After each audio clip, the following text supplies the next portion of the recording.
Pozdrav dragi prijatelji, dobrodošli na moj kanal. Ja se zovem Ana i danas vam s puno ljubavi pripremam jedno jednostavno domaće jelo koje često pravim svojoj porodici. Pileća krilca iz reni sa krompirom i mrkvom. Ovo je jelo koje ne traži puno komplikovanja, ali traži pažnju, strpljenje i malo ljubavi.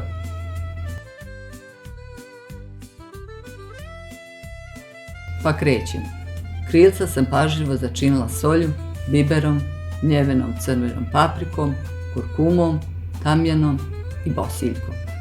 Dodala sam malo paradajz pirea, tek toliko da krilca budu sočna, blago slatkasta i lijepe zlatne boje. Sve sam lagano izmiješala i ostavila da kratko odstoji, da meso upije sve mirise i ukuse. Dok se krila mariniraju, pripremila sam krompir i mrkvu. Začinila i dodala malo ulja, onoliko koliko treba da povrće u reni postane mekano, a s polja fino pečeno.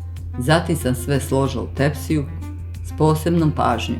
Krilca sam rasporedila u krug, između njih stavila krompir i mrkvu, a ostatak povrća u sredinu.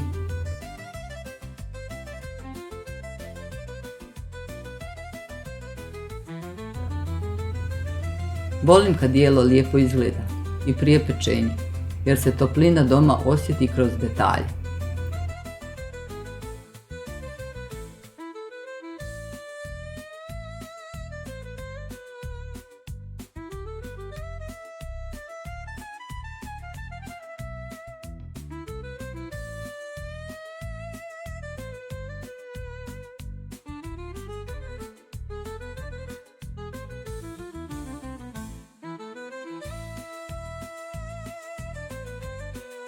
Tepsiju sam stavila u dobro zagrijanu renu, pustila da se sve polako peče. Kada su krilca postala zlatno smeđa i hrskava, a krompir i mrkva mekani i mirisni, znala sam da je jelo spremno. Miris koji ispuni kuću u tim trenucima, to je za mene pravi osjećaj doma. Ovo je jelo savršeno za porodični ručak ili večeru, za zajedničke trenutke i osmijehe za stolom. Jednostavno domać i pripremljeno srce.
Ako vam se ovaj recept dopao, ostavite i like, komentar, volim čitati vaše utiske i naravno pretplatite se.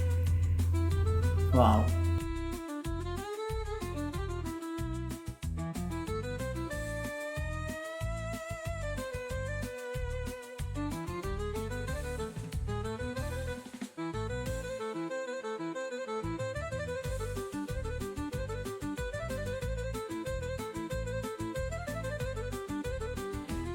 Hvala što ste i danas kuvali sa mnom. i širite ljubav kroz hranu. Prijatno!